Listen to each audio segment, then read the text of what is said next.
en mä nyt silleen käytä, mutta silleen, että jos mulle määrättiin se noita opavokseja, niin käytiin sen jo ihan niin,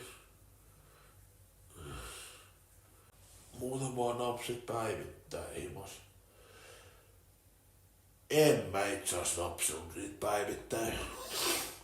Mulla oli ei mulle määrätty 30 kappaleen purkki, niin kyllä se mulla kesti yli 3 viikkoa. Ja ne meni ihan tarpeeseen, siis mulla on paha ahdistuneisuushäiriö, sosiaalisten tilanteiden pelko, sun muut kaikki paskat. Ootko lääkkeiden? En todellakaan.